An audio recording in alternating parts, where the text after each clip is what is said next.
Très heureux de vous retrouver dans ce second numéro de cette matinée Rosée Matinale. Bonjour chers téléspectateurs, j'espère que vous vous portez bien, que vous êtes bien réveillés, que vous avez très bien dormi comme nous. Nous on se porte très bien ce matin avec une joie et un punch énorme pour redonner de la gaieté, de la bonne humeur ce matin. Aujourd'hui c'est le 1er décembre 2020, la première journée de ce mois, si on peut le dire, et encore la journée mondiale de lutte contre le VIH-Sida. Vous aurez remarqué au gros plan que nous sommes très bien habillés avec les insignes sur notre poitrine. C'est très important de faire cette sensibilisation, chères dames et messieurs. Je suis au plateau avec les charmantes dames, comme d'habitude, l'équipe Choc, comme j'ai l'habitude de l'appeler. Les anges, comme je l'appelle encore, trop d'Atalakou, mais c'est très normal. Elles le méritent. Bonjour à vous, chères dames. Bonjour, Comment ça va? Ça va. Ouais, je vais super bien également. Alors, on dit quoi ce matin? Aujourd'hui, c'est le 1er décembre 2020, la journée mondiale de lutte contre le VIH-Sida. On va passer donc un mot d'abord à l'endroit des téléspectateurs avant de rentrer dans le vif du sujet. Je commence par mon extrême droite. Voilà. Miss Rewena. Oui, Deadlas, comment vas-tu? Bien. Et vous, charmante dame? Ça va très bien. C'est le début du mois. Hein? Ah oui. Ok, bonjour chers téléspectateurs. J'espère que vous allez bien, que vous avez passé d'excellents moments tout au long du mois de novembre. Un nouveau mois qui s'offre à nous. Profitez bien de cette journée et comment on le dit, un nouveau mois commence avec de nouveaux objectifs. Donc profitez bien, ayez de nouveaux objectifs et voilà quoi. C'est la joie. C'est décembre, c'est la fête. C'est la joie à partager. Alors sur ma droite encore Miss Bénédicte. Oui, à vos chers téléspectateurs, je dis bonjour. J'espère que vous avez bien dormi et que vous êtes en forme ce matin pour cette nouvelle aventure. C'est le début de mois, comme Rewena vient de le dire. J'espère que vous aurez le temps de faire un bilan, surtout que nous sommes à l'approche des fêtes de fin d'année. N'oubliez pas de faire vos bilans. Et puis, pour la journée internationale de lutte contre le sida, on va en revenir. Alors, sur mon extrême gauche, si je peux le dire, Miss Shadia, bonjour à toi. Bonjour Deadlas. Comment tu vas? Très bien et toi? Ah, je vais super bien. Un mot à l'endroit de tous ceux qui nous suivent aujourd'hui, ce matin, pour la journée mondiale du VIH. Bonjour chers téléspectateurs. Merci tout d'abord pour votre fidélité, vos encouragements depuis le début. Et aujourd'hui, c'est le début du mois. Tout le monde est content parce qu'on a reçu le salaire. Donc, prenez le temps quand même de faire des économies pour la fête et de ne pas tout dépenser. C'est très important. Ailleurs, il faut rappeler qu'ailleurs, c'est pas encore tombé. Mais bon, encore, pratiquement, c'est la période des salaires. Faites en même temps le bilan, comme quelqu'un l'a dit. Et puis voilà, quoi. Prévoyez donc les fêtes de fin d'année. Prévoyez nos cadeaux aussi. D'ici là, prévoyez nos cadeaux aussi. C'est important. 93, 58, 35, 12, 90, 41, 96, 22 pour envoyer nos cadeaux. Je ne précise pas pour appeler. Mais bon, pour appeler aussi dans cette émission. Le décor est planté. On va passer donc en mode jingle, un peu de pause. Et puis on revient après pour discuter ce plateau.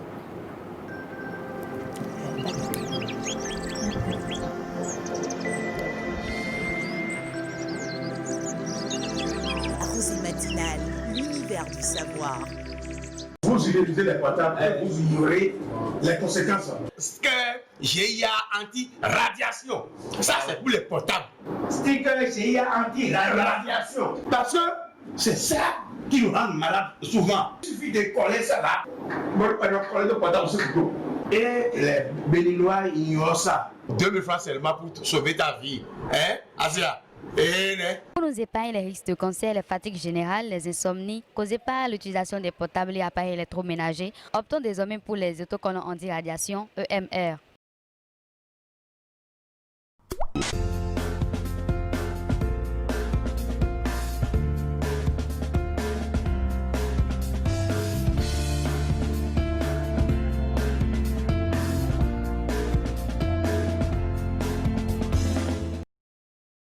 Retour dans le studio rose ce matin avec les charmantes dames. Je me tourne vers mon extrême gauche avec Miss Shadia. On parle ce matin de comportement civique aussi, un comportement dans n'importe quelle relation, mais précisément dans l'amour ce matin. On parle de quoi? Ce matin, on va parler du comportement des relations toxiques. Comportement des relations, non? Des relations toxiques. Les relations toxiques. Tout à fait. Voilà, je suis dans le bain maintenant. Les relations toxiques. Oui. Peut-être dans le milieu professionnel, dans le milieu Enfin, en amour, en amitié, en quoi déjà? Je ne vais pas vous décortiquer, c'est une surprise. Surprise. Les téléspectateurs adorent les surprises. Oui, oui, oui, justement. Moi aussi, j'adore les surprises. Alors, on part avec toi en aventure, hein, avec ce thème, ce sujet ce matin, les relations toxiques. D'accord. Donc, rebonjour, chers téléspectateurs. Rosée matinale, rose rosée. Le rose représente le bonheur et l'amour. Permettez-nous d'égayer vos matinées de bonheur et surtout d'apprentissage. Ici, dans la rosée matinale, c'est l'univers du savoir. Alors, aujourd'hui, nous allons commencer la journée en beauté en parlant de relations toxiques. Tout d'abord, qu'est-ce qu'une relation toxique? Une relation toxique, c'est avant tout une relation où l'un des conjoints ressent un inconfort, un mal-être à cause de son autre conjoint qui lui a créé ça, et ça a des répercussions sur cette personne, sur sa vie ou sur sa santé mentale. Mais je ne vais pas rentrer dans la santé rose, bien sûr. Donc, tout d'abord, je vais vous poser la question à tous. Selon vous, qu'est-ce qu'une relation toxique? Est-ce que vous avez déjà vécu une relation toxique? Question à 1000 $. Une relation toxique, le mot est fort, hein, Oui. relation toxique. Bon, comme le mot le dit, une relation qui est toxique, qui ne permet pas à la personne de s'épanouir, tout simplement. Pour moi, hein, une relation toxique est une relation qui ne permet pas à la personne de s'épanouir. 10 sur 10. Alors, pour moi, une relation toxique, c'est en d'autres termes, une relation nuisible. Oui, voilà. Qui détruit, hein, Oui, qui n'avantage qui n'est pas bien pour nous, que ce soit en amitié ou en amour. En amour. Pour toi, ce sera 20 sur 10. Ou peut-être un cadeau de fin d'année, qui Ah sait. oui, oh, j'aime les cadeaux, j'attends. Elle a même dit que son langage d'amour, c'est les cadeaux. Donc. Je peux choisir. Oh, Ah non, c'est une surprise. Hein? Shadia, continue. Exagère pas ce matin. Tu veux choisir ton propre cadeau? Oh là là. Je le plains en tout cas. On revient à toi, Miss Chania. Alors, comme tous les jours, nous sommes avec de jolies jeunes dames sur le plateau et un coq de la basse-cour afin d'égayer vos matinées, et surtout, ils vont vous donner de bons conseils pour vous sauver pour les personnes qui sont dans des relations toxiques. Donc, lorsque vous êtes, le plus important pour le début, c'est de pouvoir repérer une relation toxique, pouvoir repérer une personne qui est toxique pour vous. Donc, il y a différents visages pour repérer qu'une personne est toxique pour vous, des visages qui sont aujourd'hui sortis de l'ombre. Il y a les manipulateurs, il y a les arnaqueurs, il y a les menteurs et il y a les pervers narcissiques. Donc, aujourd'hui, nous allons vous parler globalement des relations toxiques. Donc, il est souvent difficile de détecter une relation toxique, mais il y a plusieurs signes qui vont te montrer que cette personne est toxique pour toi. Donc, tout d'abord, il y a le fait que vous ressentez un malaise. Lorsque la personne est avec vous, vous n'êtes pas du tout à l'aise, vous avez peur, vous avez envie de quitter la pièce, vous avez envie que cette personne va partir, parce que le fait que cette personne est à côté de vous, vous ressentez un malaise. Ensuite, vous êtes tendu. Lorsque cette personne est avec vous, vous avez peur. Vous ressentez plusieurs sentiments, vous avez plusieurs réactions, c'est-à-dire la transpiration, la sueur, les maux de ventre, les maux de gorge, et vous attendez automatiquement que cette personne parte parce qu'elle vous a créé un certain mal-être. Et toutes ces réactions sont des alertes pour vous que cette personne est toxique. Donc, est-ce que l'un d'entre vous a déjà ressenti ce genre de réaction avec la présence de quelqu'un? Moi, je me rappelle quand j'étais enfant, j'avais des amis qui, dont je subissais pas mal de choses. Et quand j'étais avec eux, voilà, quoi, je n'étais pas vraiment à l'aise, il faut l'avouer. Donc, j'imagine d'être là tout petit. Hein. Il avait encore une forme assez Oh, je te dis, ma chère. Et puis, allez voir. Et puis tu imagines un peu comment ses camarades sont en train de... Oh non, de la passer. J'étais assez slim. Hein. J'imagine. Bon, je dirais que oui aussi à mon niveau. Ouais. Parce qu'il y a certaines personnes qui nous intimident. Mais dans une relation même... Parce que c'est vrai qu'il y a certaines personnes qui nous intimident sans toutefois dire que nous sommes en une relation toxique avec cette personne.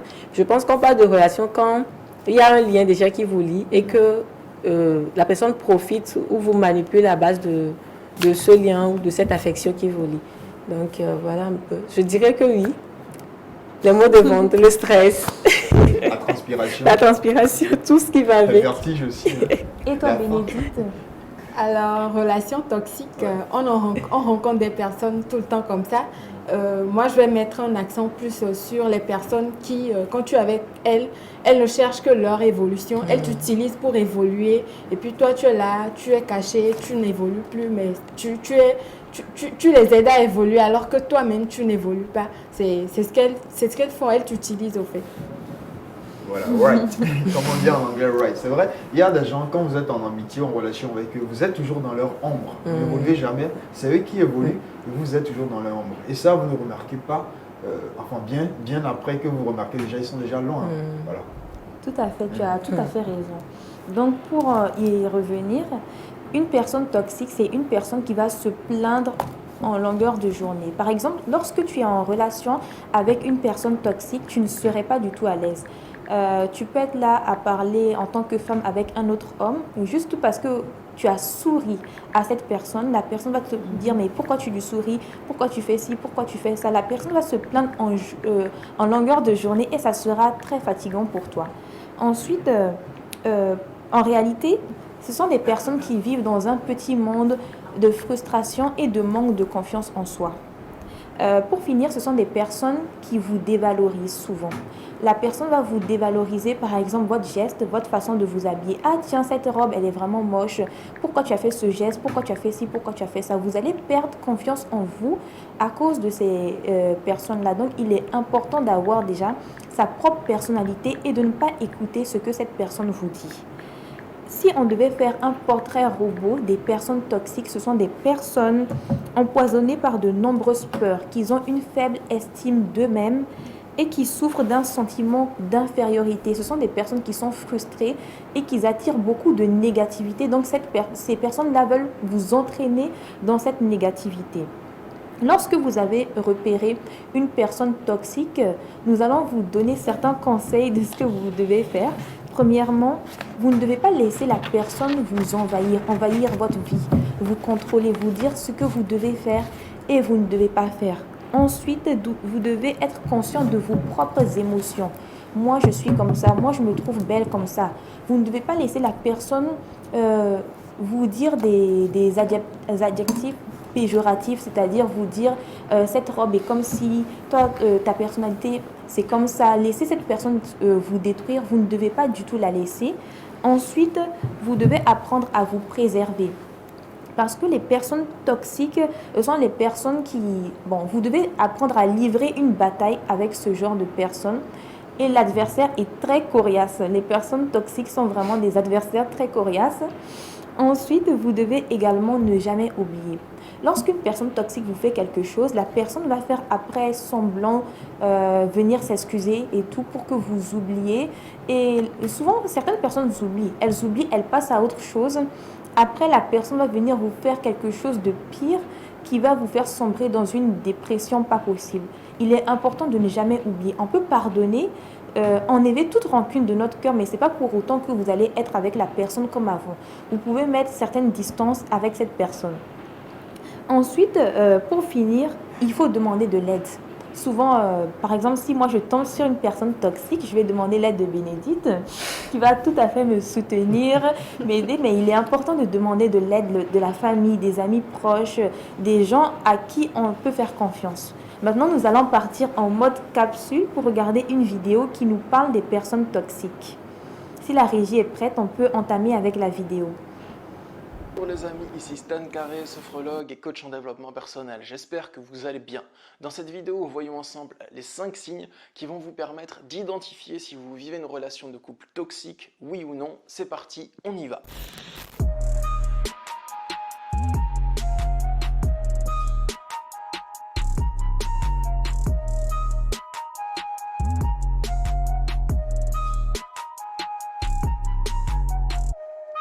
Une relation de couple toxique, c'est simplement que maintenir ce couple en place de cette manière-là vous nuit mentalement ou physiquement.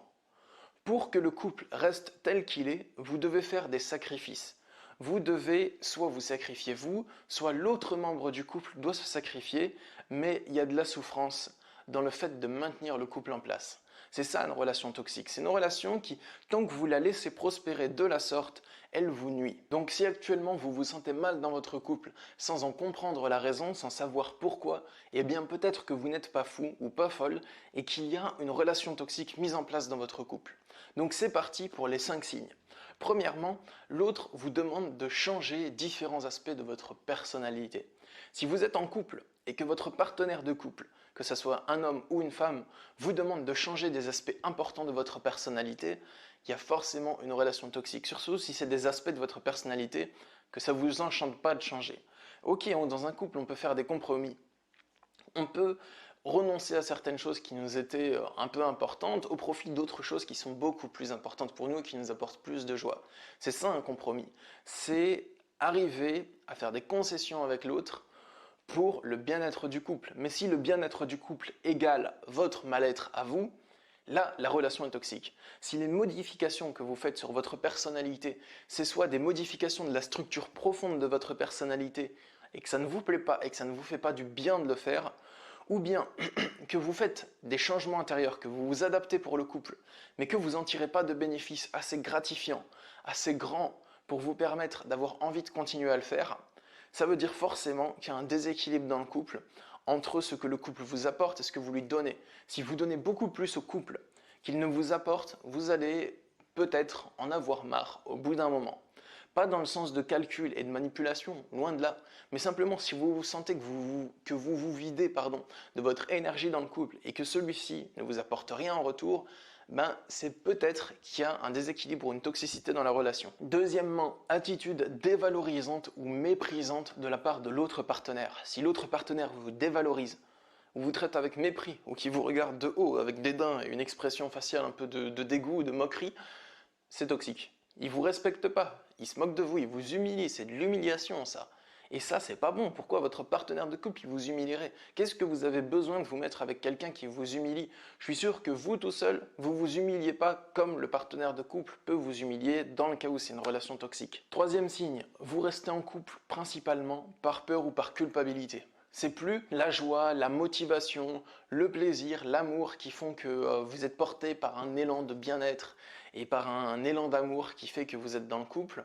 Mais si la relation est toxique, il y a une grande partie de vous qui reste en couple par culpabilité ou bien par angoisse que l'autre vous quitte parce que vous avez peur d'être abandonné. Donc là, il y a une toxicité dans la relation. Si vous restez en couple parce que vous avez peur d'abandonner l'autre ou d'être abandonné, c'est qu'il faut régler le problème de la peur ou de l'abandon ou de la culpabilité et voir après ça si ce couple vaut toujours la peine d'être maintenu. Est-ce que le seul lien qui vous maintient dedans, c'est la peur et la culpabilité? Ou est-ce qu'il y a la peur et la culpabilité plus un autre lien? C'est à vous de voir ça. Quatrièmement, le couple vous pose plus de problèmes que de solutions. Si vous remarquez que sans votre couple, vous n'auriez pas tous ces problèmes et que ce couple ne vous apporte pas beaucoup de fun, pas beaucoup de solutions dans votre vie, il y a des chances qu'il y ait une toxicité qui s'installe dans la relation. Surtout si ces problèmes, ce n'est pas vous qui les avez choisis. Admettons que vous êtes en couple et que votre projet de couple, pour vous, c'est d'avoir un enfant et de construire une maison. Et que c'est vraiment quelque chose qui est cher à votre cœur et à votre partenaire aussi. Et vous avez un enfant et vous construisez une maison. Et sur ce, il y a plusieurs problèmes qui apparaissent. Parce que la maison, c'est difficile, il y a des complications, il y a beaucoup de travail à faire. L'enfant, il vous pose problème, il a des difficultés, peut-être un comportement différent des autres enfants et vous ne savez pas comment gérer ça. Ok, là dans ce cas, peut-être qu'il y a plusieurs problèmes en lien avec le couple. Mais c'est déjà des problèmes que vous aurez choisis parce qu'ils sont en lien avec vos objectifs de vie, donc l'enfant et la maison. Et donc, quelques conseils qu'on vient de suivre avec le monsieur tout à l'heure sur les relations toxiques. Je reviens à toi, Miss Chaya. Donc, je trouve qu'il a donné de précieux conseils. Moi, ce que je pourrais dire, c'est avant de se mettre en relation avec quelqu'un, il faut prendre le temps de bien étudier la personne, même s'il faut faire des enquêtes. Et déjà, au début, il y a certains petits indices qui te montrent que cette personne-là, si je suis avec cette personne, elle serait vraiment toxique pour moi. Donc, c'est à risque et péril. Mais après, souvent, les personnes-là ne le montrent pas au début. Ce sont des personnes vraiment parfaites. Et quand tu te mets avec la personne-là, la personne va te montrer un autre visage. Donc, lorsque tu vois ces signes-là, tu es tu dois quitter cette relation. Mais il existe des personnes toxiques qui ont changé avec le temps parce qu'elles ont vu un psychologue, un spécialiste de la santé mentale. Nous avons une spécialiste ici, elle pourra nous le dire. Alors, Oui, Bébès. des personnes qui ont changé avec le temps, qui étaient très très toxiques, mais après ont changé. On en trouve? Bon, je sais pas. Non, bon, on en trouve. En fait, tout dépend de, comment je dirais, de la prise de conscience de la personne. Dès que la personne prend conscience que voilà, je fais du mal à mon entourage, cette personne peut décider de changer et peut faire des efforts pour changer. Nous sommes en perpétuel changement en fait. Donc la personne, si elle le veut, elle peut changer. Mais comme elle a dit, je veux rebondir sur ce que le Dom a dit dans la vidéo, c'est vrai que ces personnes sont des... Il faut préciser que ce sont des manipulateurs en fait. Et comme Shadia l'a dit, vous pouvez passer assez de temps avec eux sans toutefois remarquer leur négativité en fait. C'est vrai qu'il y a de petits indices et au début de la relation comme ça, vous vous dites je vais le changer, c'est possible, il a ses petits défauts, ou soit la personne elle se victimise, vous vous dites que sûrement elle a eu une enfance difficile, vous trouvez des raisons parce qu'il y a déjà des sentiments qui sont là. Mais il faudrait faire très attention. Voilà. Je pense aussi qu'il y a eu une affaire de compatibilité. Si vous n'êtes pas compatible avec la personne, souvent ça ne marche pas vraiment. Donc il faut étudier. Même en amitié. Oui, en amitié comme en amour, il faut étudier la personne. Parce que quand vous n'êtes pas compatible, que ce soit elle agit sur vous de manière spirituelle et tout ce qui va avec. Donc il faut d'abord peut-être prier, voir si vous êtes compatible avec cette personne parce que c'est important. Pour ceux qui viennent de nous rejoindre, on est bien dans Rosée Matinale ce matin. On est en train de parler des relations toxiques, que ce soit en amitié ou en amour. On est au plateau avec Miss Shadia qui nous édifie sur le sujet. On a déjà entendu parler des opportunistes. En amitié aussi, il y a des gens qui sont très opportunistes. C'est quand ils ont besoin de vous qu'ils vous appellent.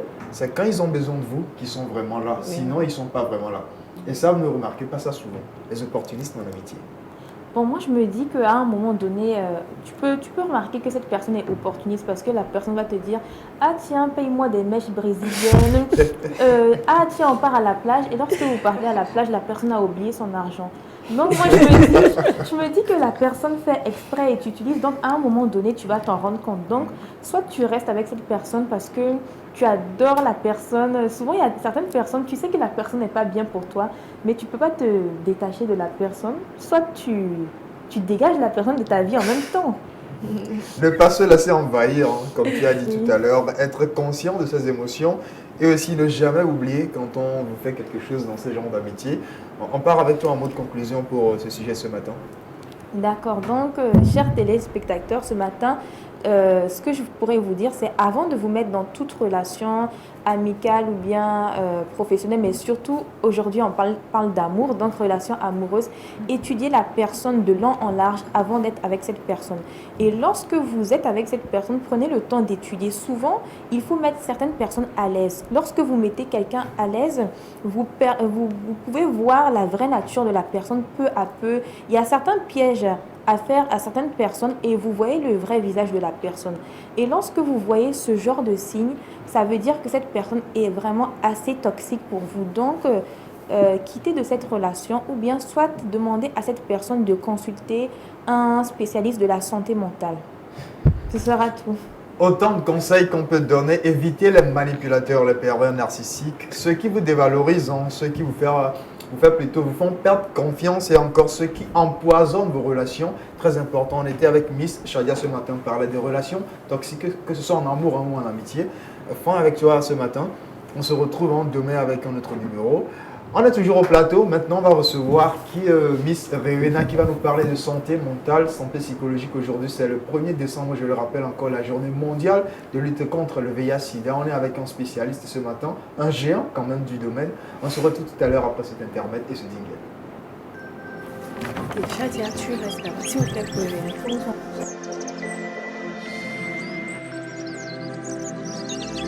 Rosée Matinale, l'univers du savoir. Vous utilisez les portables et vous ignorez les conséquences. Sticker GIA anti-radiation. Ça, c'est pour les portables. Sticker GIA anti-radiation. Parce que c'est ça qui nous rend malades souvent. Il suffit de coller ça là. Moi, je coller le portable sur le dos. Et les Béninois ignorent ça. 2000 francs seulement pour sauver ta vie. Hein, Asia? Pour nous épargner les risques de cancer, les fatigues générales, les insomnies causées par l'utilisation des portables et appareils électroménagers, optons désormais pour les autocollants anti-radiation EMR.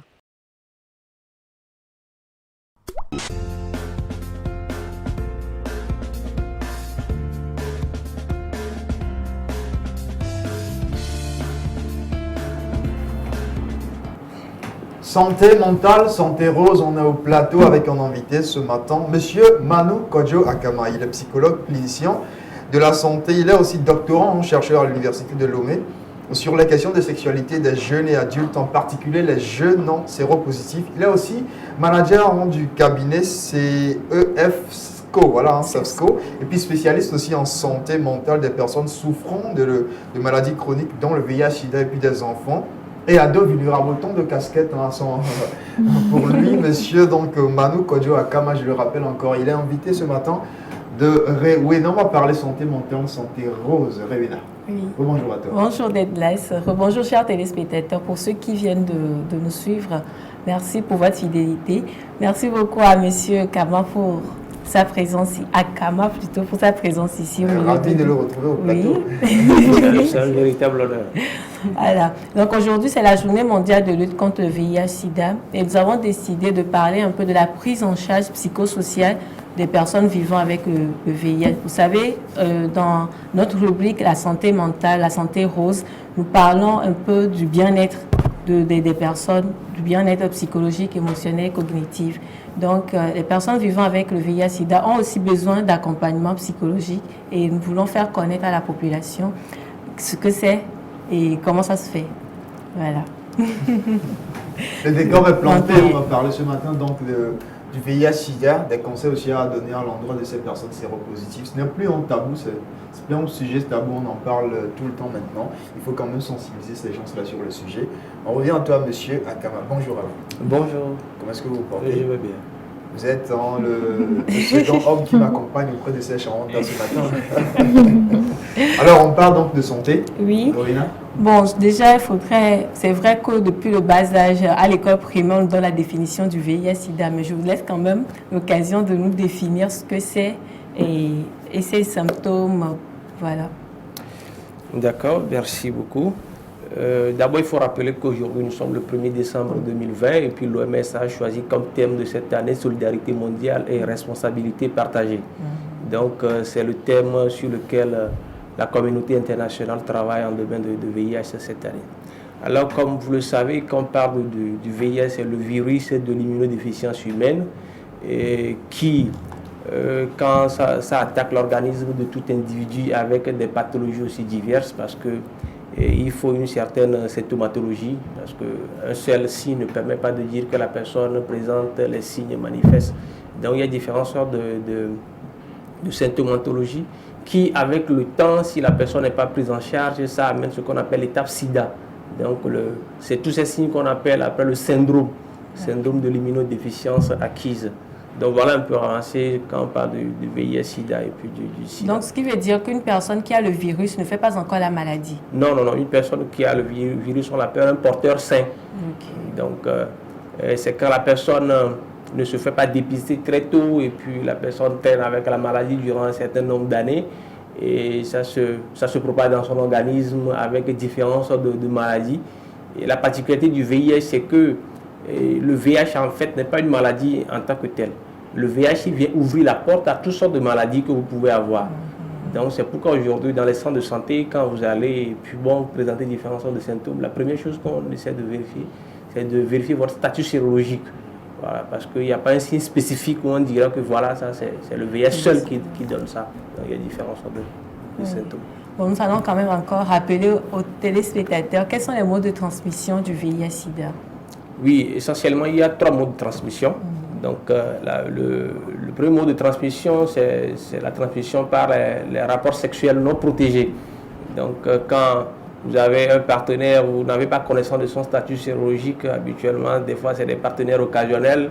On se rencontre dans une boîte de nuit, ou bien on se rencontre une fois, on ne s'est pas fait dépister, mais voilà. Et puis, on a des rapports sexuels non protégés parce que les circonstances dans lesquelles on s'est retrouvé, on n'a pas de préservatif ce soir pour pouvoir se protéger.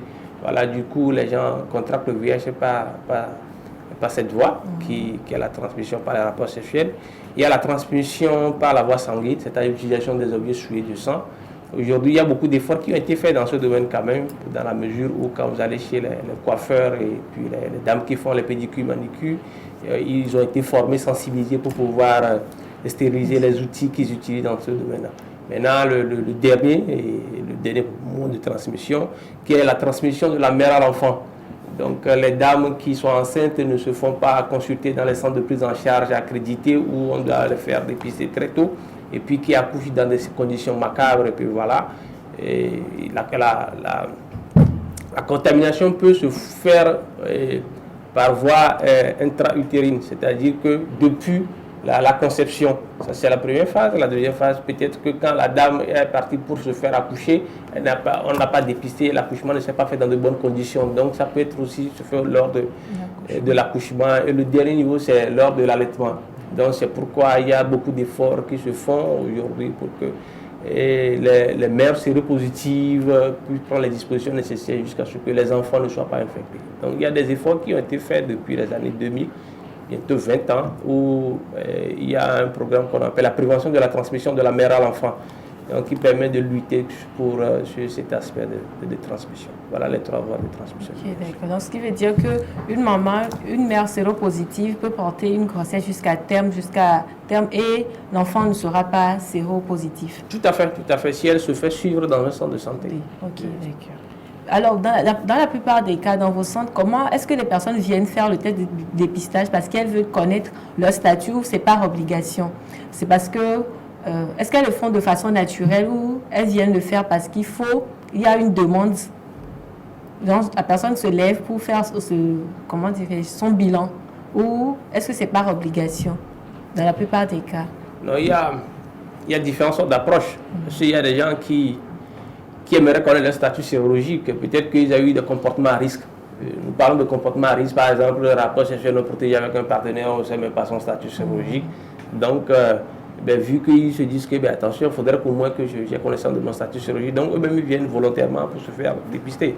Maintenant, pour certaines personnes, peut-être c'est un état de santé, leur état de santé s'est dégradé, donc il apparaît dans les centres de santé, et vu les circonstances, on les propose systématiquement un test de dépistage VIH.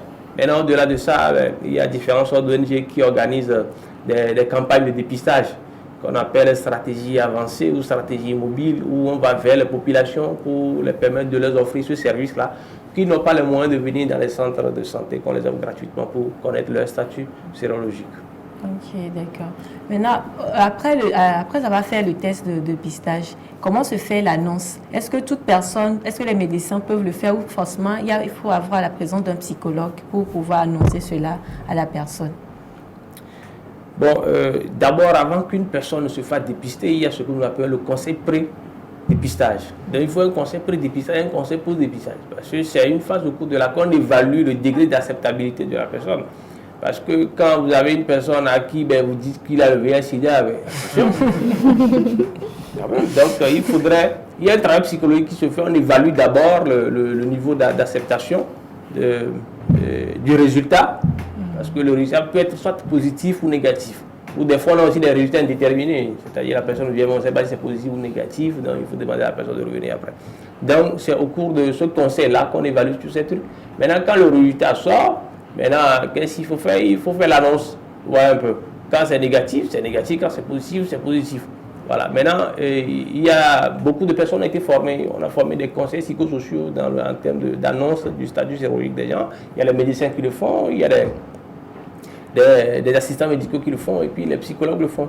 Eux, leur particularité, c'est qu'ils ont la connaissance de l'être humain. Donc, quand ils ont un individu devant eux, ils savent, voilà, le niveau qu'il faut attaquer pour que l'information puisse aller à bon escient. Okay. Maintenant, si le cas où le résultat est positif, d'habitude, quelle est la réaction des personnes qui viennent prendre leur résultat? Quelles sont les réactions que vous voyez le plus souvent? Bon, il y a ce que nous appelons le processus de deuil. Dans le processus de deuil, c'est-à-dire que toute personne à qui vous annoncez une mauvaise nouvelle, il y a le choc. Il y a le choc, après il y a le déni. Maintenant, bon, et après le choc, le déni, il y a la colère, il y a ce qu'on appelle la dépression. La dépression, maintenant, arrivé un moment, bon, il y a l'acceptation, quand la personne accepte, maintenant, il y a le marchandage. Quand le marchandage dit, maintenant, on va faire comment? Là, on sait que voilà, que le processus a été amorcé. Donc, il y a des gens qui viendront, c'est pas qu'ils ne connaissent pas le statut de sérologie avant, ils connaissent, mais ils viennent encore pour vérifier si le résultat a changé ou pas.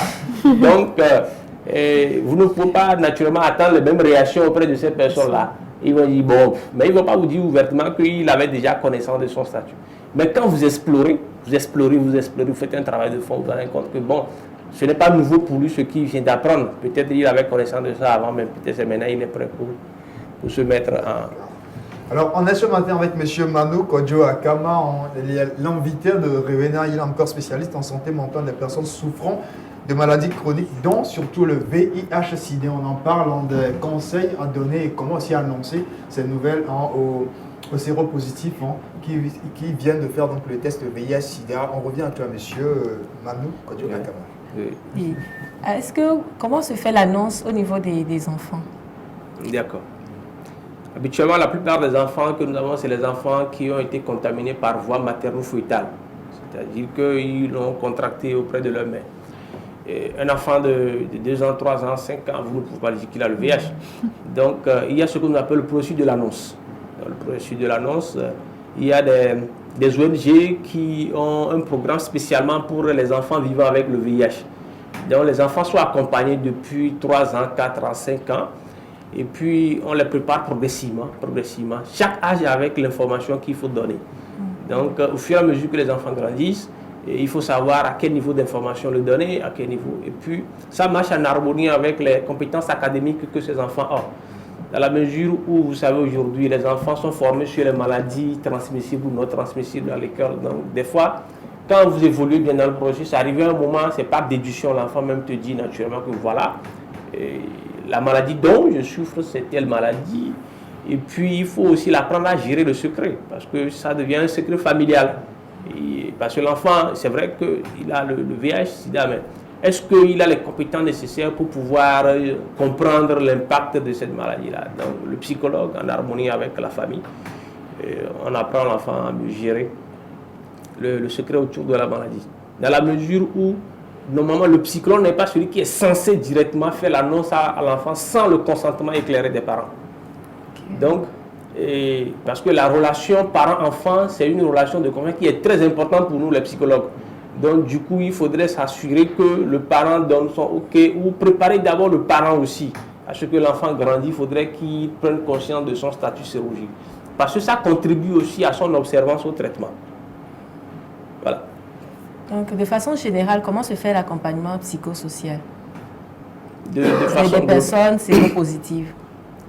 Oui, il y a différents programmes qui sont mis en place. Il y a la prise en charge psychologique de façon individuelle, des gens qui ont des problèmes d'insomnie, des problèmes de dépression, les problèmes qui sont liés aux difficultés d'adaptation sociale, les gens qui souffrent de problèmes de stigmatisation, de discrimination, et puis sans oublier aussi le VIH en termes de violences.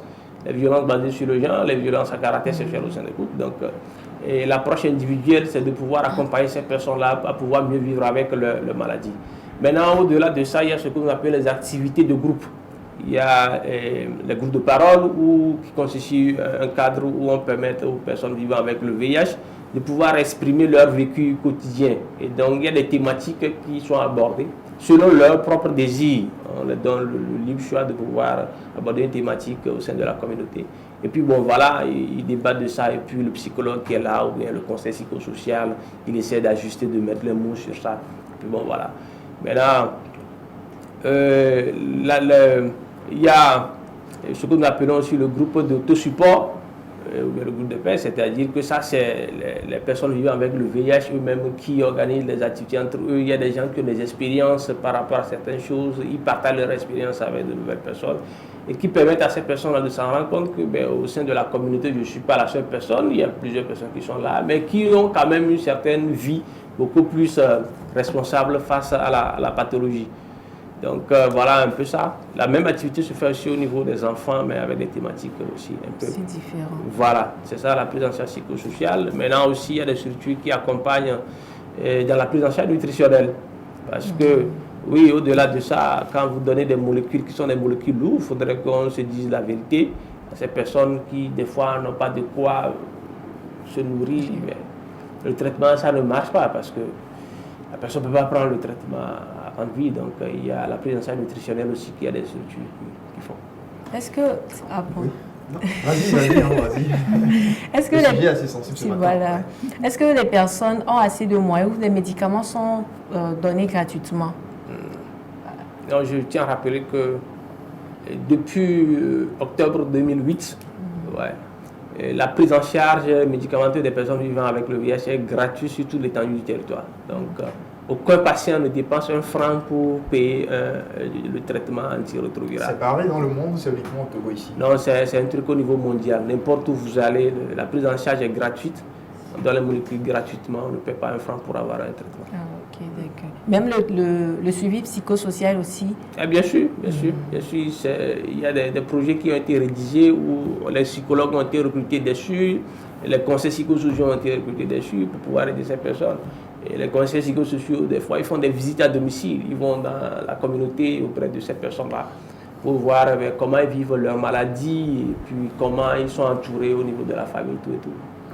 93 58 35 12 90 41 96 22. Vous pouvez réagir, nous appeler, envoyer des messages, SMS en mode GSM ou encore WhatsApp. Vous pouvez aussi réagir instantanément sur notre page Facebook Rosée Matinale. Nous sommes avec monsieur Manu Kodjo Akama pour ceux qui viennent de nous rejoindre, spécialiste en santé mentale, surtout des personnes souffrant de maladies chroniques dont le VIH, SIDA, l'invité spécial de Réveillon ce matin. Tu précises toujours. Ah, je précise, donc c'est normal. On est au rendez-vous du savoir. Voilà. Ok, donc, est-ce que dans la plupart du temps, les jeunes séropositifs, quelles sont leurs préoccupations? C'est de trouver un partenaire, arriver à s'adapter à la vie, voilà, essayer de construire un avenir meilleur. Maintenant, comment ça se fait en fait? Est-ce que ces personnes peuvent se marier, peuvent avoir des enfants? Bon, de façon générale. Inquiétude. Hein? Oui. Je pense que comme tout individu, les personnes séropositives, à part leur statut sérologique, ils ont les mêmes ambitions que tout le monde. Ouais, un peu. Avoir une vie tout à fait normale, et si on prend sur le plan relationnel, avoir un partenaire stable, tout et tout.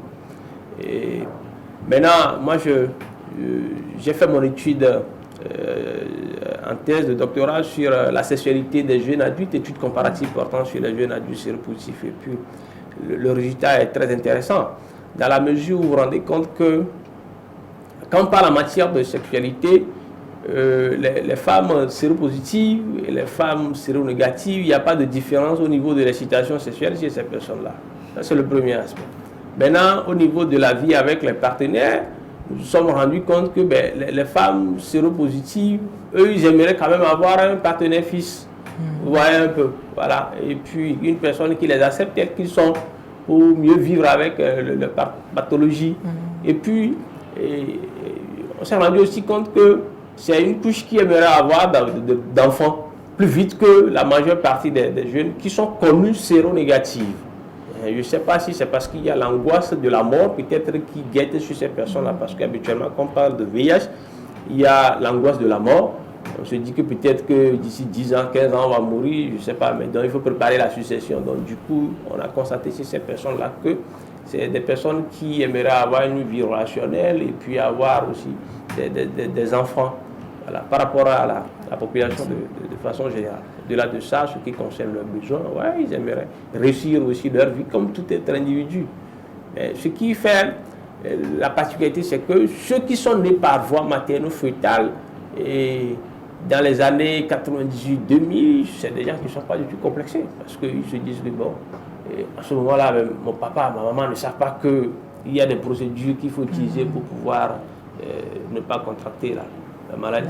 C'est ceux qui ont été infectés après par la voie sexuelle que ceux qui ont voit une certaine baisse de l'estime personnelle, voilà, et il y a un certain détachement qui font une certaine forme d'inhibition. Alors, comparativement aux hommes, ça c'est le résultat auprès des femmes et au niveau des hommes. Ouais, les hommes séropositifs ont plus de problèmes que les femmes séropositives. Ah bon? Oui. Les hommes séropositifs ont plus de problèmes que les femmes séropositives, c'est-à-dire l'épanouissement sexuel au niveau des hommes séropositifs n'est pas au même niveau. Donc, eux, bon, ils présentent différentes sortes de problèmes au niveau de la sexualité. Par exemple, quand vous prenez au niveau des problèmes d'éjaculation précoce, on s'est rendu compte que la fréquence est plus élevée chez les hommes séropositifs que les séronégatifs.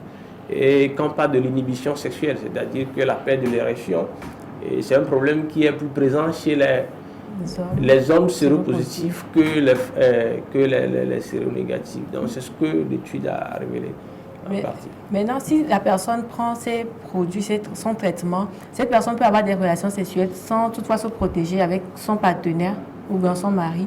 Non, il est fortement recommandé d'avoir des relations sexuelles protégées, même quand vous prenez le traitement antirétroviral, c'est très important. Maintenant, comment faire pour une femme qui veut tomber enceinte? Est-ce qu'il faudrait se protéger? Non, je pense que moi je le dis n'importe où, on ne fait pas les enfants n'importe comment. Oui, les enfants, il faut les programmer, parce que c'est toute une responsabilité. Alors à partir du moment où vous rencontrez réellement et vous aimeriez quand même avoir des enfants, approchez-vous des centres de santé, de l'équipe qui vous prend en charge. Donc là, ils vous donneront les conseils nécessaires pour voir dans quelle mesure vous pouvez quand même avoir des enfants sans difficulté, sans que... Voilà. C'est délicat. C'est délicat. Très délicat. Est-ce que vous avez des questions? Shadia, Bénédicte? Alors, pour moi, il a parlé du VIH qui ne se manifeste pas rapidement. Combien de temps il faut pour que le VIH, le virus, devienne maintenant le sida, comme vous l'avez dit? En fait, la médecine, ce n'est pas une science exacte. Dans la mesure où on va vous dire qu'il faut tel temps nécessairement. Ça dépend de l'organisme de tout et chacun. Voilà. Nous, on a connu des gens qui connaissaient leur statut sérologique, séronégatif, peut-être il y a de cela 2 ans, et puis un jour, ils tombent malades, on rencontre se lever parce qu'ils commencent déjà pas à faire la maladie. Il y a des gens qui ont traîné avec la maladie durant 5 ans avant de s'en rendre compte. Peut-être c'est quand ils étaient partis pour... Des fois, c'est leur enfant qui est peut-être âgé de 10 ans, 12 ans, qui tombe malade, on est parti faire dépister, on s'en rend compte que l'enfant est positif, qu'on va dépister la maman, qu'on s'en rend compte que la maman aussi est séropositive. Donc dire qu'il y a un temps spécifique pour que la maladie se manifeste, et c'est donner des réponses erronées. Donc c'est au cas par cas. Ce qui est recommandé, c'est que chacun fasse l'effort de pouvoir connaître son statut sérologique le plus tôt possible et de prendre les dispositions nécessaires pour ne pas contracter le VIH-Sida. Shadia? Moi, j'aimerais savoir comment peut-on reconnaître une personne séropositive à l'œil nu? C'est-à-dire, est-ce que c'est une personne qui est maigre? J'aimerais un peu plus de détails. Il n'y a pas de signe indicateur quand on voit quelqu'un à l'œil nu. Tout ce que les gens racontent, que voilà, quand on voit ça, c'est des préjugés. Donc, il n'y a pas de signe indicateur pour qu'on dise que voilà, quand on voit cette personne à l'œil nu, la personne est séropositive. Le seul moyen de s'assurer que cette personne est séropositive ou pas, c'est de se faire dépister. C'est le seul moyen. Alors, quel message vous pouvez adresser aux personnes qui hésitent à aller faire leur test de dépistage et connaître leur statut sérologique? Bon, moi, je les encourage beaucoup à aller se faire dépister, parce que les personnes qui se connaissent séropositives, ce ne sont pas des personnes à craindre. Parce qu'au moins, eux se connaissent, ils sont sous traitement antirétroviral. Donc, le traitement est avant tout préventif et curatif. Voilà. Mais ceux qui vont de gauche à droite sans aller se faire dépister, c'est des dangers potentiels qui se promènent dans la rue et c'est des personnes qui se multiplient les partenaires de gauche à droite sans se protéger et qui continuent encore par propager la maladie, alors qu'à ce jour, on est en train de lutter énormément pour mettre fin au VIH-Sida. Parce que le 31 décembre 2020, il y a l'objectif des 3x90. Et à partir de janvier 2021, on parle des 3x95. Parce qu'on va quitter les 3x90 pour aller aux 3x95. 3x90, c'est quoi? C'est-à-dire que 90% des personnes séropositives doivent connaître leur statut sérologique. Et on doit mettre les 90% de ces personnes-là sous traitement antirétroviral. Et ces 90% de ces personnes doivent avoir une charge virale indétectable. Donc, on veut quitter ce palier pour aller à un autre palier de 95% pour que d'ici à l'horizon 2030, on puisse éradiquer totalement le VIH dans nos milieux. Donc, moi, je conseille vivement à ces personnes-là d'aller se faire dépister, parce qu'aujourd'hui, la prise en charge, elle est gratuite. et puis sans complaisance. Il suffit que quand vous connaissez votre statut sérologique, si vous êtes séropositif, on vous met sous traitement. Vous avez une vie tranquille. Vous pouvez vivre tout au long de votre vie sans avoir l'angoisse de la mort, plutôt que de faire le sourd, de faire le déni et puis de rester dans son coin et de se faire détruire par la maladie. Or, peut-être vous avez des enfants en charge. Et si la maladie vous prend, ça veut dire que si c'est vous qui ramenez de quoi vivre à la maison à ces enfants-là, qu'est-ce que ces enfants vont devenir si leur papa n'est plus de ce monde? Ça veut dire qu'il y aura déscolarisation. Quand il y aura déscolarisation, nous aurons des enfants qui deviendront des bâtards, des bandits dans la rue qui vont nous braquer la nuit pour prendre nos véhicules. Donc j'exhorte beaucoup de personnes à se faire dépister pour qu'on évite ce genre de situation. Alors, selon les statistiques, est-ce que depuis l'avènement du sida jusqu'à aujourd'hui, est-ce que le taux de personnes atteintes de VIH-sida a diminué ou ça a augmenté ou c'est stable? Non, le taux a considérablement diminué. Il y a eu aujourd'hui le taux de prévalence de VIH au Togo, on est à 2,3%. Donc il y a beaucoup d'efforts qui ont été faits. Donc et la couverture au niveau national pour la prise en charge, et on est à près de 90% pour la couverture au niveau de la prise en charge. Aujourd'hui, aussitôt dépisté, aussitôt mis sous traitement. Avant, il faut toute une sorte de protocole. Mais aujourd'hui, quand vous dépistez positif, on vous met directement sous traitement. Parce que c'est une mesure préventive pour que les gens ne tombent pas malades. Okay. D'accord. Donc, de façon générale, quelle est l'importance de l'accompagnement psychosocial? L'importance de l'accompagnement psychosocial, ça permet aux individus de mieux vivre avec la maladie. Parce que le psychisme tue plus vite que le soma. Le soma, c'est le corps, mais le psychisme, attention, on ne le voit pas. Si vous avez une plaie sur votre peau, au moins les gens vous diront qu'est-ce que vous avez, babaré, c'est comme ça on dit en langue locale. Bien. C'est ça. Oui, mais le psychisme, personne ne le voit. Et puis, vous vivez quelque chose à l'intérieur de vous, les gens ne savent pas réellement ce que c'est. Et il faudrait des gens qui sont formés, qui sont des spécialistes pour comprendre ce que vous êtes en train de vivre. Il faut verbaliser les choses pour vous accompagner à mieux vivre dans vos communautés.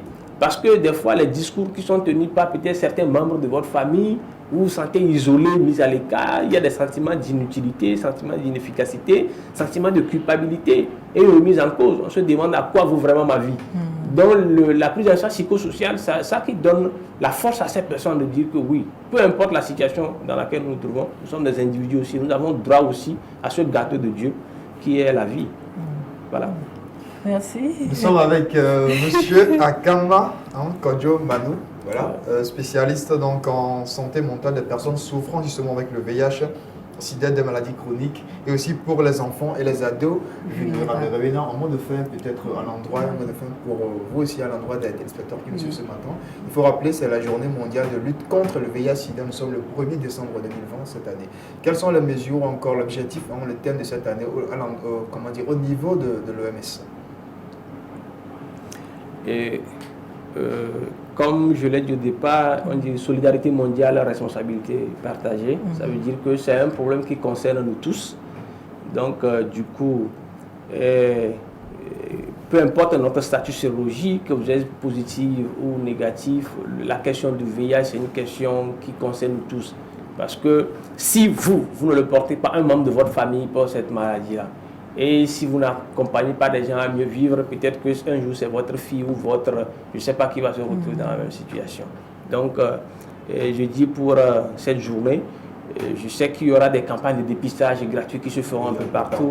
Voilà, moi j'exhorte la communauté de Golèze à pouvoir se faire dépister massivement et puis ne rien craindre parce qu'aujourd'hui, il y a toute une équipe qui est derrière. Il y a des efforts qui ont été considérés. On a fait du progrès dans même en matière de VIH. Merci beaucoup. Merci à vous. Nous sommes en juin de vous retrouver sur ce plateau. C'est fait un plaisir en votre compagnie, Rowena. Nous sommes à la fin de cette rubrique. On se retrouve demain pour notre numéro également. Voilà.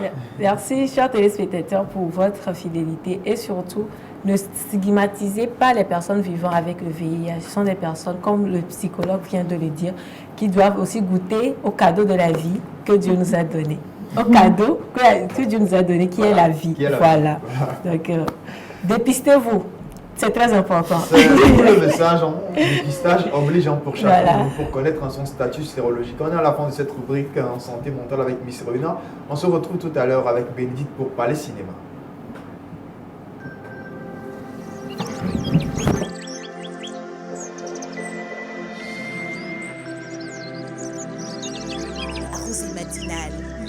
du savoir.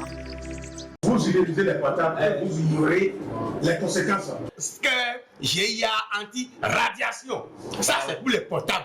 Sticker GIA anti-radiation. Parce que c'est ça qui nous rend malades souvent. Il suffit de coller ça là. Bon, on coller le portable sur le dos. Et les Béninois ignorent ça. 2000 francs seulement pour sauver ta vie. Hein, Asia? Pour nous épargner les risques de cancer, les fatigues générales, les insomnies causées par l'utilisation des portables et appareils électroménagers, optons désormais pour les autocollants anti-radiation EMR.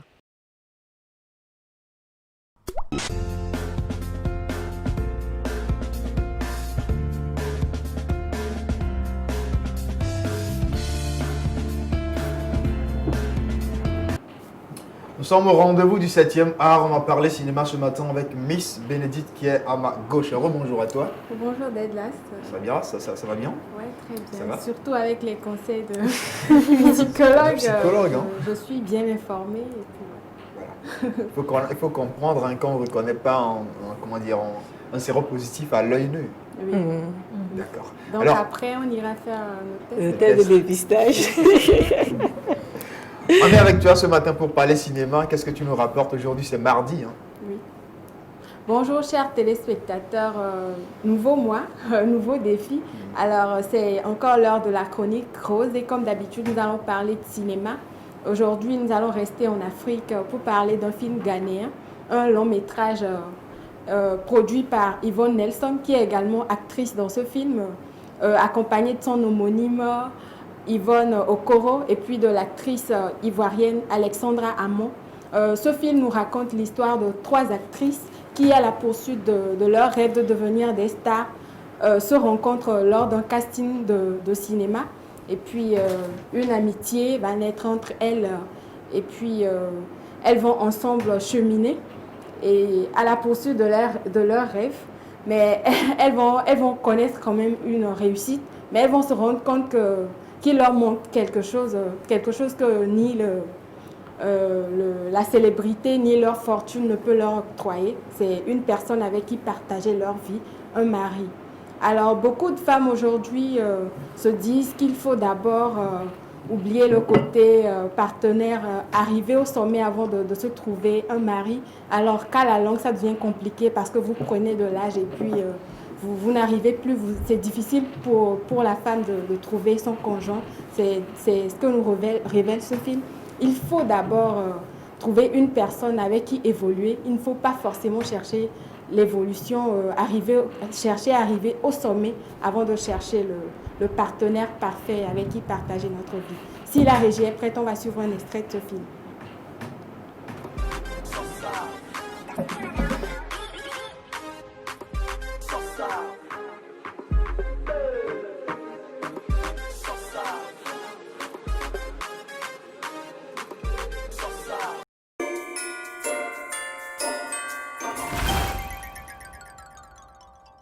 Is the audition over? No, it's just the start. Please, this audition means the world to me. And 3 people they enter. So you need to look for 2 people who go join you before I go allow you enter. We have 3 now.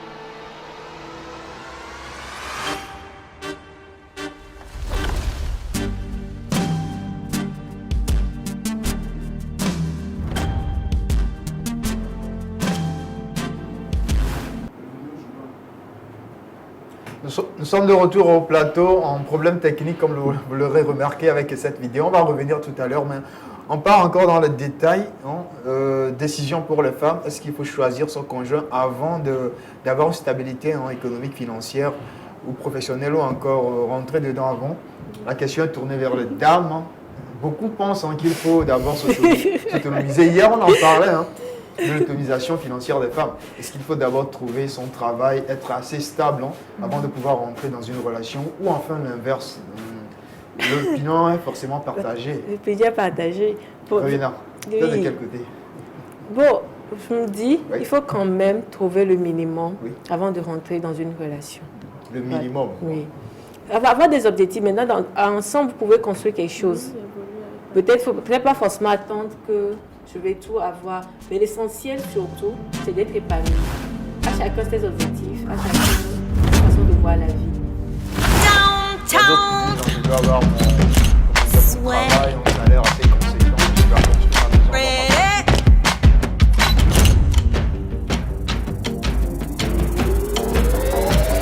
I'm sleeping with Randy. Although it is wrong, it feels so damn right. Say you say it. Say it again. Who is she? Who's this lucky woman? But there are many men here in the crowd that would love to date a superstar girlfriend like you. No. But I know he loves me. And look at me. I don't even have a boyfriend.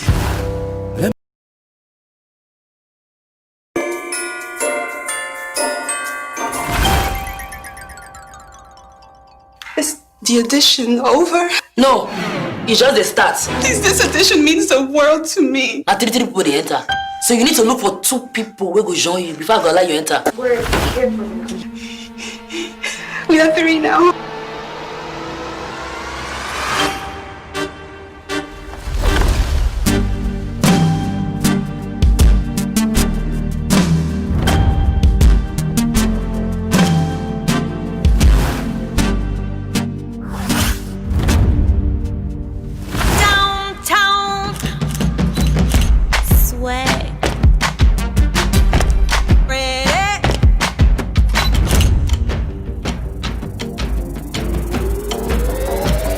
I'm sleeping with Randy. Although it is wrong, it feels so damn right. Say you say it. Say it again. Who is she? Who's this lucky woman? But there are many men here in the crowd that would love to date a superstar girlfriend like you. No. But I know he loves me. And look at me. I don't even have a boyfriend. Let me feel, touch you, come closer, baby. Daddy! I hope he's not bothering you. See, I'm not the kind of guy who plays around. I'm a sharpshooter. How old are you again? Why? We were in public. I'm We've got so- an image to protect.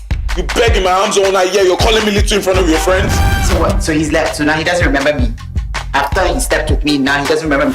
Maybe if you are not so busy chasing those dirty whores out there, you would actually find time to work on your marriage. This whole career move is the reason why you are on the run. But I didn't do it. I did not do it.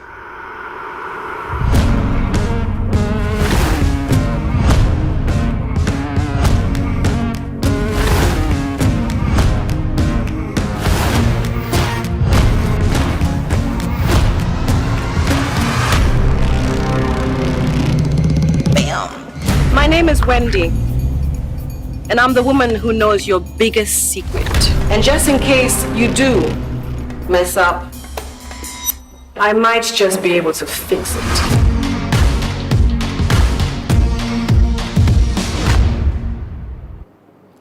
La Haute Volta, hein, le Ghana, le 233 qui se représente dans ce film à travers cette réalité qu'on transcrit justement dans ce film, en court-métrage, c'est un long-métrage justement du Ghana. Alors on revient en toi, hein, Miss Bénédicte.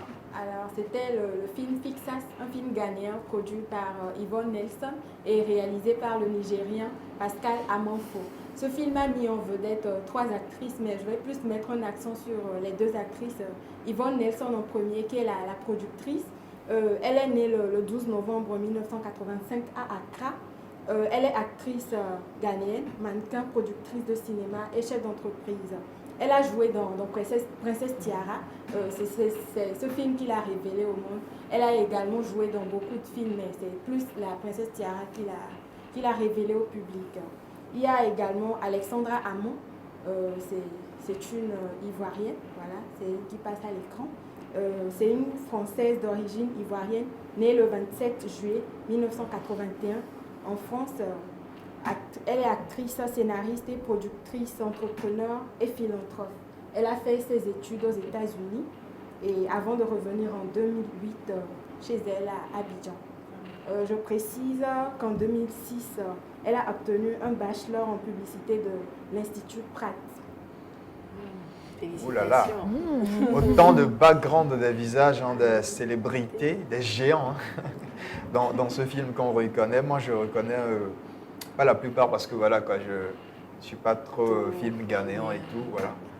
L'honneur est à vous, hein, mesdames. Je sais que vous suivez beaucoup de films. Les films quel pays déjà Hollywoodien, on a appris à suivre. Hein. On a eu cette culture là-dessus sur beaucoup de films hollywoodiens. Maintenant, voilà, la culture africaine aussi tend à s'extérioriser. Donc, on suit aussi les films africains. Mesdames, Oui. l'extrait du film qu'on vient de voir, Héritage. Bon, moi, je t'avais déjà donné mon avis. Hein.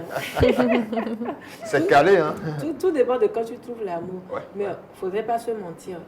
Nous, les femmes, elles ont un nombre d'ovules donnés. Et plus le temps passe, plus l'ovule diminue. Donc, comme je le dis, il ne faut pas se mettre la pression. Mais dès que vous trouvez l'amour et que vous savez aussi que vous avez déjà un travail, pourquoi ne pas construire ensemble quelque chose? Si c'est le bon, ça va aller. Je n'avais pas eu hein, l'opinion, l'avis de Shadia. Je reviens à toi, Shadia. Bon, moi, je me dis que l'amour, ça n'a rien à voir avec le travail ou bien le salaire. L'amour, c'est que tu ressens quelque chose pour cette personne, une attirance, un sentiment et que vous vous comprenez avant tout. Donc, lorsque vous avez dépassé une certaine étape, là, vous pouvez construire quelque chose ensemble. Ou bien, soit si la personne a des moyens, la personne peut très bien t'entretenir. Ouais, mais le salaire ou encore le travail vient compléter l'amour à un certain moment. Hein. Il faut le préciser. En fait, ça dépend des gens parce qu'il y a des gens, c'est l'argent avant tout. Mais il y a d'autres personnes, ils préfèrent rencontrer quelqu'un qu'ils aiment vraiment plutôt que l'argent parce que l'argent ne fait pas le bonheur. Mais de nos jours, il y a plusieurs croqueuses de diamants. En tout cas, le sujet revient. L'argent ne fait pas le bonheur, ça reste à savoir. En tout cas, donne-moi si tu verras si ça. Alors, Miss Bénédicte, hein, on est avec toi ce matin encore pour parler cinéma. C'est un film ghanéen, comme bien sûr, produit par un Nigérien. Comme quoi l'Afrique se réunit. Une Ghanéenne. Et un Nigérien, voilà. Comme quoi l'Afrique se réunit pour donner du lourd à sa culture. Oui, mais dès là, tu vas devoir faire un effort pour commencer à suivre les films africains. Bon, depuis un certain temps, tu es en train de me sensibiliser. J'apprends d'accord à suivre les films africains, c'est important, je le fais. Hein. D'accord. Pour vos chers téléspectateurs, faites comme Deadlas.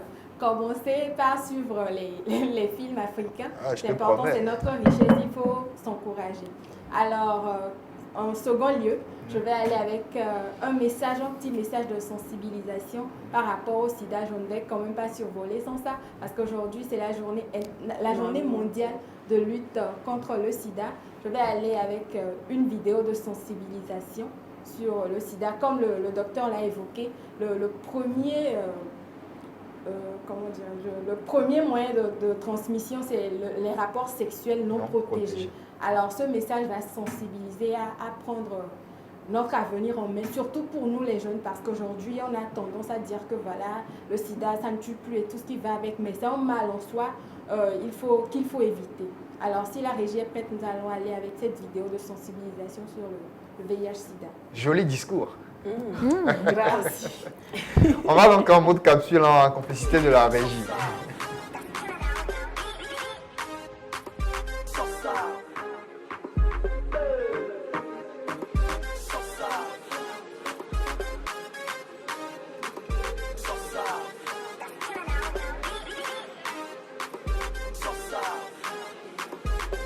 Moi, c'est Audrey.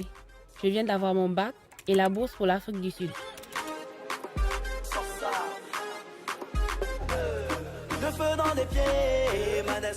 Lui, c'est Hans, mon voisin. Il a 5 ans de plus que moi. Ça fait longtemps qu'il me drague. Ce soir, vu tout ce que j'ai bu, je pense que je vais lui donner ce qu'il veut.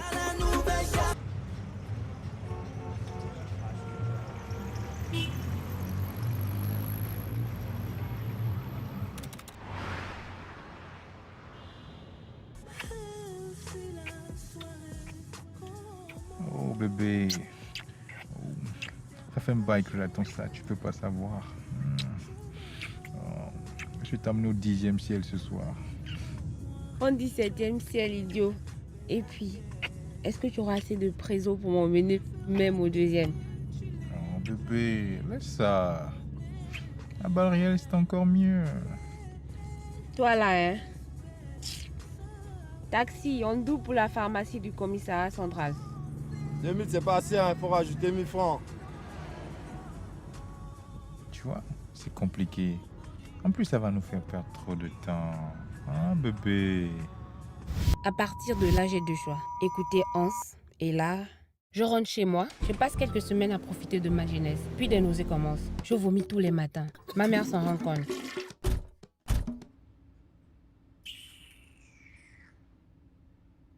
Elle m'emmène chez le médecin. On fait un test, on fait un deuxième test, on rentre à la maison. Je n'arrive pas à dormir. J'ai chaud, j'ai encore des nausées. Je me réveille en panique, je reçois un coup de fil.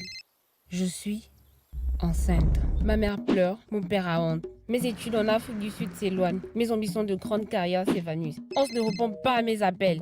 Je vais à l'hôpital prendre mes analyses. Je lis une tonne de chiffres dont je ne comprends pas le son jusqu'à tomber sur ces 3 mots.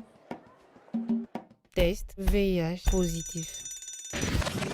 Ou alors, je prends mon avenir en main et je me protège pour profiter de la vie. Taxi, voilà les 2000 pour aller à la pharmacie.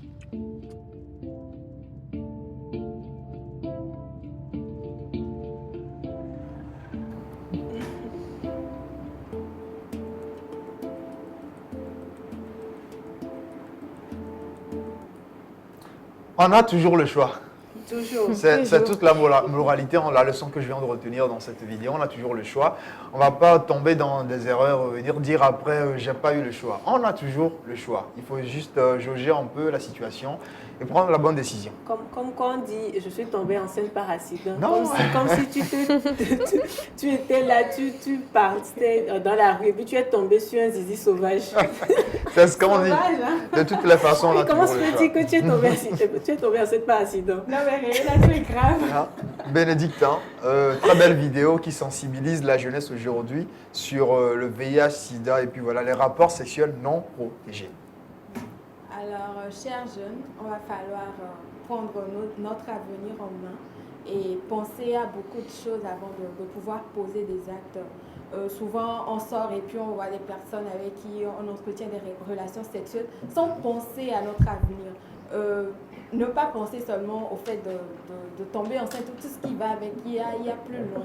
On doit voir plus loin, voilà, c'est le mal qui est le VIH-Sida, avec lequel vous allez vivre toute votre vie. Donc, vous avez le choix, comme il a dit. Choisissez, prenez de bonnes décisions, voilà. Prenez de bonnes décisions, ça va pour vous et si pour votre entourage, votre famille, ça oblige. Fin de cette rubrique avec toi, Miss Bénédicte. On était ravis de suivre cette vidéo, surtout la dernière d'ailleurs qui sensibilise la jeunesse sur le VIH et puis les rapports sexuels non protégés. On revient avec toi demain pour notre numéro. La sensibilisation continue dans cette journée, pourquoi pas donc dans toute cette semaine. On part donc en mode jingle, on revient juste après pour parler web rose pour les adeptes du web.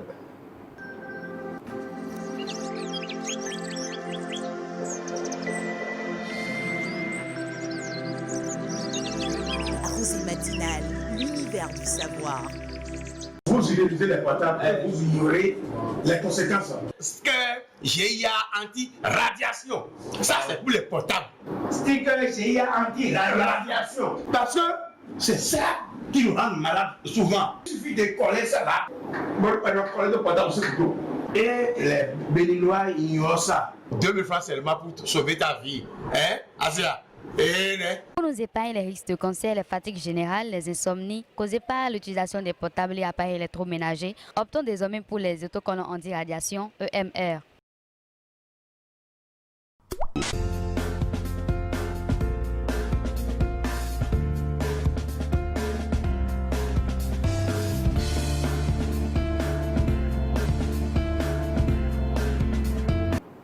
De retour au plateau avec la belle équipe, on va parler donc ce matin de web rose. Quand le web devient rose, il faut en parler, surtout avec les dames qui cherchent aujourd'hui du travail un peu partout. Le chômage un peu augmente, ça grimpe et puis voilà quoi, des nouveaux métiers voient le jour. On va parler ce matin donc d'assistance freelance, assistante indépendante ou encore assistante freelance. C'est vrai, beaucoup ont fait des études en assistant administrative, ceux qui ont fait la G1 au lycée deviennent aujourd'hui secrétaires de direction, secrétaire administratif, assistante et tout. Mais un nouveau métier voit le jour, ce qu'on appelle donc les assistants ou les assistantes freelance. Vous travaillez depuis chez vous à la maison. C'est comme du télétravail. On fait, vous travaillez depuis chez vous à la maison, vous remplissez toutes les missions qu'on vous assigne, voilà, quand vous travaillez pour une entreprise ou encore des entreprises. Qui a déjà entendu parler de ce métier, de nouveau métier qui voit le jour? Assistante freelance. Moi, j'en ai entendu parler. Oui. J'ai entendu que déjà être freelance, c'est le fait de rester à la maison, c'est comme du télétravail. Tu trouves certains contrats que tu exécutes chaque jour et à la fin du mois, tu es payé, mais il faut que tu signes des contrats avec ces sociétés-là. Oblige, contrat oblige. Rowena? Je vais dans le même sens que Shadia. Voilà. L'important, c'est de signer le contrat avant. Hein. Oui, pourquoi pas. Non, pas pourquoi pas, c'est le plus important. D'accord. Miss Bénédicte, à toi. Assistante freelance, comment dire, assistante indépendante. Moi, j'ai entendu parler. L'expression déjà fusée quelque part, tu as écouté? Non, j'en avais jamais entendu parler, mais comme Shadia l'a expliqué, ça me vient un peu à l'esprit. Je comprends un peu ce dont ça. Mais bon, on va aller un peu plus en approfondissement avec toi. Ça va, on va aller en approfondissement. Alors, assistante en freelance, qu'est-ce que c'est? D'abord, c'est un professionnel du métier. Il faut d'abord être professionnel pour accomplir ce genre de mission. Vous travaillez sur un site à distance, depuis votre smartphone, votre PC à la maison. Vous travaillez à distance et vous faites donc des travaux de support administratif, comme on l'appelle. C'est toute l'administration que vous gérez, gestion administrative ou encore commerciale de la chose, pour le compte d'un ou de plusieurs clients. Ce qui est important ou intéressant dans ce genre de métier, c'est que vous n'avez pas cette obligation de travailler juste pour une seule entreprise. Voilà, vous êtes en contrat avec plusieurs entreprises et vous gérez, vous faites quoi? La gestion administrative, financière ou encore commerciale de beaucoup ou de plusieurs entreprises. Et là, ça nécessite en fait beaucoup de qualité. Alors, une assistante freelance qui est indépendante a ce devoir d'être d'abord autonome parce que vous devez être assez dégagé, assez libre pour remplir ses missions. Ensuite, vous devez être très très organisé ou encore savoir planifier les choses. Quand vous êtes organisé, parce que vous travaillez avec plusieurs entreprises à la fois, vous avez la possibilité de pouvoir gérer du mieux que vous pouvez toutes ces entreprises-là et remplir vos conditions. Ensuite, la capacité d'adaptation. On peut vous appeler à 2h, à 4h du matin pour remplir des fichiers, pour préparer donc du papier pour une entreprise donnée. Alors, vous devez avoir cette capacité-là de vous adapter à toutes sortes de situations, que ce soit dans les horaires et tout, et puis également être rigoureuse et très très méthodique. Là, de toute façon possible, vous avez quoi? Une plus-value plus que cette personne qui est assistante physique dans une entreprise qui a un contrat et qui va au boulot de 7h, qui rentre à 17h à 18h avec une pause entre midi et 14h. Vous êtes à la maison depuis chez vous justement, donc il faut avoir donc cette rigueur-là et puis cette façon très très méthodique-là de travailler. Autant de qualités pour devenir assistante administrative ou encore assistante en freelance. Voilà. Alors, je pense qu'après, il faut faire les études et faire l'informatique pour bien pouvoir s'adapter aux technologies. Oui. Voilà. Mais moi, je pense que pour être freelance, il faut surtout jouer sur son réseau de relations. Son réseau de relations également. Oui. Voilà, il faut être relationnel. De toutes les façons, ça part d'abord des études, avec un niveau bac, ensuite un niveau supérieur, bac plus 2, bac plus 3, pour avoir les niveaux. Mais il faut aussi avoir des connaissances en matière numérique ou encore digital. C'est le nouveau métier avec le digital aujourd'hui. Il faut connaître la chose en réalité. Et ça a une différence pas grande, mais une petite différence avec celui ou celle qui est donc assistant dans une entreprise donnée. Et donc, cette personne travaille à son compte. De façon grosso modo, vous êtes à votre propre compte avec un contrat, vous êtes chez vous et vous remplissez les fonctions. Et on va voir donc cette vidéo-là qui illustre un peu ce métier avec cette femme, non? Voilà, on fait signe qu'elle n'est pas encore prête. Donc, je rappelle encore que voilà, c'est un métier qui peut être fait à son propre compte. Et vous avez donc la possibilité de travailler avec des micro-entreprises. Le problème dans ce genre de situation, c'est que vous ne pouvez pas travailler avec les grosses entreprises, mais avec de petites entreprises. Mais vous pouvez réunir 10, 15, bon, ça dépend de la façon dont vous pouvez gérer toutes ces entreprises-là. Donc, vous êtes indépendante. Et l'avantage aussi, c'est les horaires. Vous n'êtes pas obligé d'aller de 7h, comme je disais, et revenir à 17h. Mais vous planifiez votre emploi du temps, vous planifiez donc votre emploi du temps journalier, votre quotidien, et vous travaillez avec toutes ces entreprises-là comme vous voulez. Maintenant, la rémunération. On en parle. Beaucoup vont se demander, côté rémunération, comment ça se fait? Tu parlais tout à l'heure d'un contrat. Il faut d'abord avoir un contrat à la base avant de pouvoir rentrer dans ce genre de travail. La rémunération se fait, c'est vrai, par mois. Mais dans certaines situations, dans certains cas, vous avez donc la rémunération juste après le travail. Ah oui. Vous avez 2 heures, vous signez un contrat de 2 heures avec une entreprise ou 3 heures par jour en tant qu'assistante freelance. Dès que vous exercez votre fiche de travail, votre métier, vous exercez jusqu'à la fin. On vous fait votre virement en temps réel et dans l'heure. Vous pouvez donc cotiser tout ça pour 4, 5 ou 10 entreprises par jour. C'est l'avantage. C'est ce que moi je savais du freelance. Je ne savais pas qu'il fallait attendre jusqu'à la fin du mois. D'habitude, quand on parle de freelance, je me dis, juste après, tu termines, tu prends ton argent. En fait, ça dépend du contrat que vous avez. Le freelance peut se définir mensuellement, peut se définir de façon hebdomadaire ou encore, ça dépend 2 fois par semaine, 1 fois par semaine ou encore chaque 3 jours. Ça dépend du contrat et ça dépend aussi de l'entreprise et puis du travail qu'on vous donne en réalité en tant qu'assistante freelance. Mais selon toi, qu'est-ce qui est plus avantageux? Être payé par contrat ou bien être payé à la fin du mois? C'est-à-dire être payé de façon journalière peut-être? Bon, imaginons que du genre tu es infographiste et tu as un contrat. Donc, par exemple, c'est un contrat de 200 000 par exemple. Bon, c'est pas un gros montant, c'est un petit contrat. Qui te dit que c'est pas gros? On a entendu des contrats de 4 500 000 la fois passée. Oui. Et alors qu'à la fin du mois, tu as un contrat c'est-à-dire tu fais tous les travaux infographiques d'une entreprise. Donc à la fin du mois, on te donne 500 000. Donc qu'est-ce qui est plus avantageux pour toi? Faire des contrats comme ça ou bien un contrat à la fin du mois? Oui, je te laisse. Je voulais lui demander, est-ce que tu parles de freelance et d'être dans un poste donné, à un poste donné? C'est-à-dire une comparaison entre être physiquement dans un poste donné, avoir un salaire par mois ou travailler en freelance. Ah non, moi je parle uniquement de freelance parce que souvent en freelance, tu reçois un contrat, après tu as ce contrat part. Donc tu es obligé d'attendre un autre contrat. Alors que quand tu as un contrat avec quelqu'un, chaque fin du mois, la personne te paye et souvent ce sont des contrats durant 1 année ou bien 3 ans. Donc j'aimerais savoir pour toi, qu'est-ce qui serait plus avantageux? Prendre l'argent en même temps ou bien attendre la fin du mois? Venez en train de brûler en fait, vas-y. Voilà, c'est ce que j'allais dire. Tu es en freelance, tu es à la maison, tu t'organises, tu as du temps libre. Tu prends le contrat de 200 000, tu prends le contrat de 500 000. Tu sais que le contrat... Comme on l'a dit, le salaire n'enrichit pas. Oui, la priorité, c'est le contrat de 500 000, mais les 200 000, tu peux gérer. Shadia, qu'est-ce que tu es en train de dire? Le web devient très rose. Très rose. Très rose ce matin. On parle donc d'assistante freelance. Vous avez la possibilité d'avoir plusieurs contrats. C'est tout l'avantage. Plusieurs contrats dans un seul mois. Vous avez 4, 5 et 10. Je suis étonnée de voir Réolia parce qu'on a parlé d'argent. Comme on le dit, trop de viande ne gâte pas la sauce. Ne gâte pas la sauce. De toutes les façons, tu l'as dit tout à l'heure, question d'organisation et puis de planification oblige. Dès que vous êtes bien organisé et vous planifiez de façon très bonne votre emploi du temps, et vous avez cette rigueur-là, cette façon méthodique-là de travailler, vous pouvez gagner beaucoup de contrats et travailler avec beaucoup de micro-entreprises, si possible. Je ne sais pas si la régie est prête pour qu'on puisse voir cette vidéo. Non, on y reviendra de toutes les façons sur le sujet pour pouvoir illustrer encore beaucoup plus ce métier. Ça te dirait un travail en assistante freelance aujourd'hui avec le métier du web qui voit le jour? Oui, pourquoi pas. C'est l'argent après tout, on va pas refuser. Même si tu fais autre boulot, tu peux quand même t'essayer là-dedans. Parce que comme on le dit, le salaire n'enrichit pas, il faut...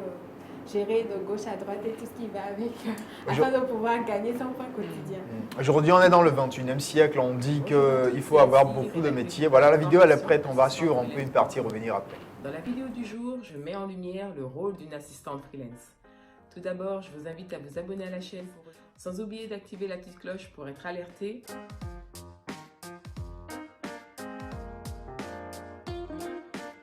L'assistante freelance a pour mission d'apporter son aide aux professionnels dans la prise en charge de leur gestion administrative, commerciale, juridique ou comptable. De nature autonome et organisée, elle représente le pilier central, indispensable à la stabilité d'une entreprise. Son niveau d'études se situe à peu près entre le niveau Bac+2, Bac+3. Elle a cumulé en général plusieurs années d'expérience en entreprise avant de se lancer comme indépendante. Bien plus qu'une simple exécutante, sa position d'entrepreneur lui confère les mêmes droits que tout dirigeant d'entreprise. D'ailleurs, elle travaille en étroite collaboration avec la clientèle de son choix, sera même pied d'égalité et libérée de tout lien de subordination. Dans le cadre de son activité, l'assistante freelance dispose de plusieurs avantages. Elle a la possibilité de collaborer selon ses propres règles et en parfaite autonomie. Elle a l'opportunité de choisir avec soin ses clients et les missions professionnelles dans lesquelles elle souhaite s'investir. Elle peut également concilier efficacement vie professionnelle et vie personnelle. L'assistante indépendante a la possibilité d'effectuer les missions qui lui sont proposées sur site chez le client ou à distance depuis son domicile et de façon régulière ou ponctuelle selon les besoins de ses clients. Je souhaite également faire le point face aux clichés et aux idées reçues concernant la véritable fonction d'une assistante freelance qui ne se résume pas à servir le café ou à effectuer quelques photocopies.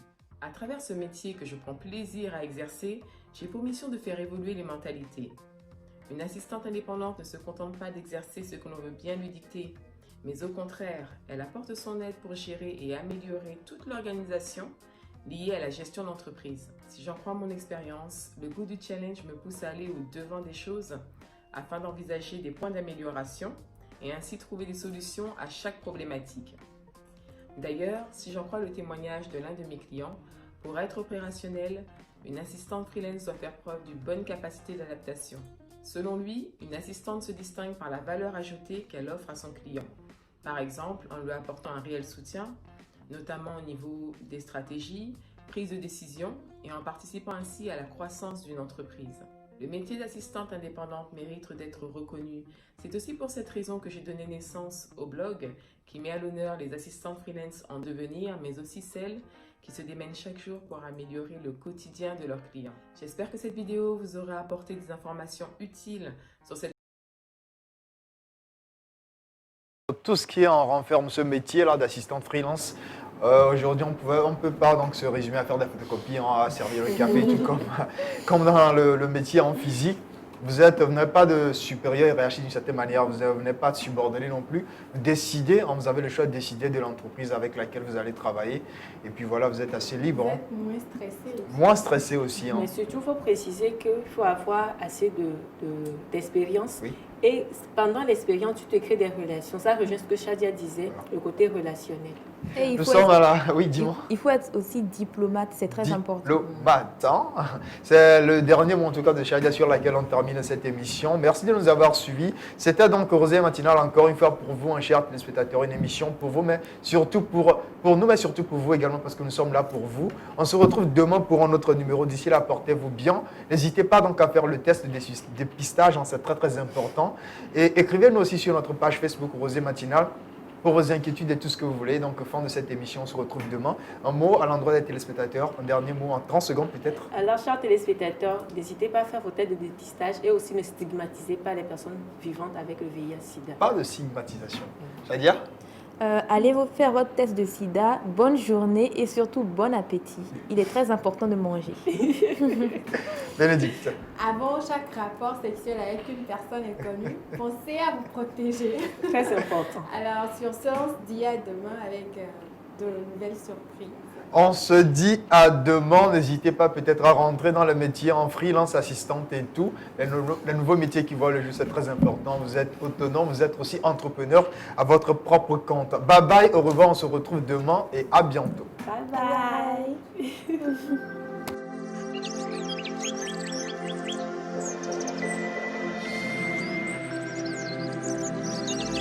Rosée Matinale, l'univers du savoir.